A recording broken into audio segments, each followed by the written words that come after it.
સૌથી પહેલા તો આપનો પરિચય આપો. હા, મારું પરિચય પટેલ મનોજભાઈ બેચરભાઈ. હું પોલીસ ખાતામાં જોબ કરું છું. આપને શું તકલીફ હતી મનોજભાઈ? મને ઘૂંટણમાં તકલીફ હતી, મારા મધરને બી ઘૂંટણમાં તકલીફ હતી, ચાલવામાં બેસવામાં તકલીફ પડતી હતી.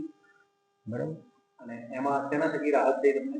એમાં એક આ મસાજ ઓઇલના કારણે એને માલિશ કરવાથી, એ ઓઇલના કારણે આ માલિશ કરવાથી મને ઘણું બધી રાહત થઈ ગઈ. અત્યારે હાલ મારા પગ પલોઠી વાળીને બેસી શકું છું. અને મારા મધર 75 વર્ષના છે, છતાં પણ એમને દર્દ ઓછું થઈ ગયું એમાં.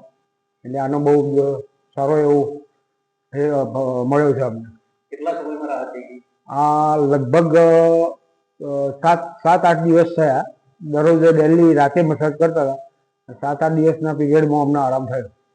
આ વિશે બીજા કોઈને માર્ગદર્શન આપવું હોય તો તમે આપી શકો? હા, ચોક્કસ. આ સારામાં સારું છે અને આને યુઝ કરાય, કારણ કે દવામાં પૈસા બગાડવા એના કરતાં સારામાં સારું. ખૂબ ખૂબ ધન્યવાદ. આપે અમને માર્ગદર્શન આપ્યું, આપનો અભિપ્રાય આપ્યો.